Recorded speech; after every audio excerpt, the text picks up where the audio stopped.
तर पहा छत्रपती शिवाजी महाराजांच्यावरती आतापर्यंत खूप इतिहासकारांनी पुस्तक लिहिली, खूप त्याच्यावरती व्याख्यानं झाली.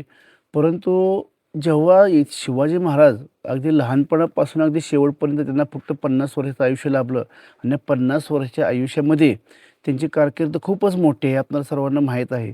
एक थोडासा थोडक्यात मी किस्सा अ, सांगायचं म्हणजे पुरंदर किल्ला हा सर्वांना माहीत असेल. तर ज्ञानेश्वरांची पालखी मार्ग आहे, त्या पालखी मार्गावरून सासवडपासून 13 किलोमीटरवरती पुरंदर किल्ला आहे आणि याच किल्ल्यावरती 14 मे 1657ला छत्रपती संभाजी महाराजांचा जन्म झाला.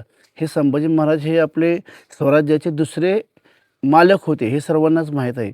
परंतु असं म्हणतात ना, त्याची सुरुवात वाईट असते, त्याचा शेवट पण वाईट असतो. आता सुरुवात वाईट काय झाली, तर जेव्हा सईबाईंनी पुरंदर किल्ल्यावरती छत्रपती संभाजी महाराजांना जन्म दिला, तेव्हा काय झालं, त्यांना त्या बाळंत व्याधी लागल्या त्यांना. कुणाला? सईबाईंना. आणि सईबाईंना बाळंत व्याधी लागल्यामुळे जिजाबाई खूप दुःखात होत्या. कारण का, तर संभाजी महाराजांना म्हणजे संभाजी त्या बाळाला आपल्या आईचं दूध मिळत नव्हतं.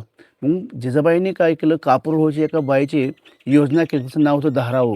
आणि ती धाराऊ काय करायची, धाराऊ तिथून यायची कापूरहोळवरून आणि आपल्या संभाजीला आपलं स्वतःचं दूध पाजायचे, तिथून ती जायची. तर ही धारावी संभाजी दूध आई होती. आता शेवट आपण काय म्हणतो, तर सर्वांना माहीत आहे 11 मार्च 1689ला तुळापूर येथे औरंगजेबाने त्यांना हाल करून मारले. म्हणजे असं याच्यामध्ये आहे की जर सुरुवातच वाईट असेल तर त्याचा शेवट पण वाईट होतो.